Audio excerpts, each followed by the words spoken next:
Paris and booked 25 fashion shows, broke history. And it was all like this amazing stuff happening around me, but I was scared to death and intimidated. The fashion industry is cutthroat. It is intense. There really was only one African-American supermodel then, which was Naomi Campbell, and Tyra comes on the scene and she's seen as a threat. The fashion industry, they say that there can only be one top black model at a time. And so there was one top black model. And then a new one comes along, me, and the industry is telling the incumbent to move over. Why should she have to leave when I come? I think that's racism at its best. I got a phone call from Paris, and she was crying.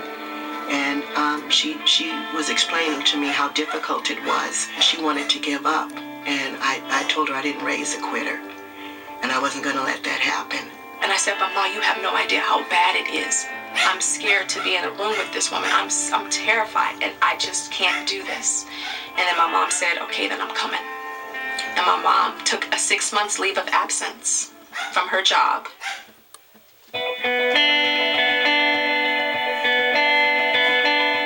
So my butt got bigger, my boobs got bigger, my thighs got thicker, my waist got chunkier. You know, my body was filling out and becoming mature. Physically, Tyra was a late bloomer. All of a sudden, she started developing into a woman. But that industry does not embrace that type of body. And the modeling agency at the time sent me a letter. And they explained it to me in a way where you've got to do something. You've got to tell her she's got to lose weight. And that's when it hurt. That's when it hurt. And it hurt because my mother had to tell me. It was just like, whew. That hurt. And I remember my mom, she was very creative with how she told me. And she sat me down and she said, Ty, here's a list of all the designers that don't want to use you because you're gaining weight. And we have to do something about that. And I was like, I know I need to work out, huh? And she took me to a pizzeria. And she ordered the biggest pizza with extra cheese. And she said, no, you're not going to change your body. We're going to change this career. Because I'd be damned if my daughter stars for these people. I always told her, every door they close, there's another way to get in. The next day, I called her agency and I said, this is what you're going to do. They don't want her? Okay. Call these people. And they all said, yes, yes. And that's when I became a Victoria's Secret girl and Sports Illustrated and all the stuff that liked a booty over pizza in Italy.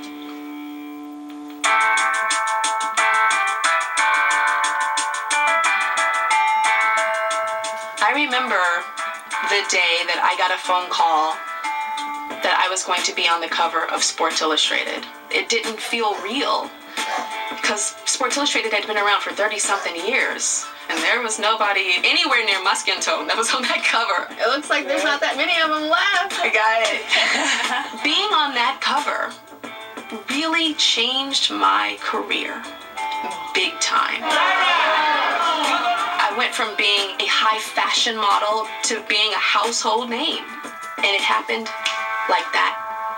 For Tyra, it really was a huge moment for her in her career, but I think it really was a seminal moment for African-American models as well. I did not know that I was going to be leading girls with self-esteem, but I did know that me being a black woman on that cover, that would move black beauty forward. From that moment forward, everything else just fell into line. It just changed everything. That was the beginning of, I can really take my career to a level that nobody's ever gone to before. She was sort of like this pioneer. First I was a little insecure, like, oh God, my butt's like so big on the magazine. It's just like right in your face. It's just so weird to me to see. Never really seen my butt in a picture, especially on the cover like that. So it was a little strange. I think I felt a little guilty because I know what goes into creating photos and there's so much smoke and mirrors, and I started feeling like I had a responsibility.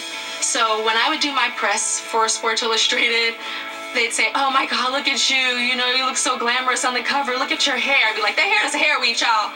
You know, like I just started becoming so raw and so real because I felt like I had to. I knew that girls were looking at those pictures going, oh my gosh, I don't look like that. And I was like, I don't look like that either when I wake up in the morning. It was the beginning of me realizing that I had a voice to be real and that I wanted girls to feel better about themselves than I felt like some of my pictures were making them feel like.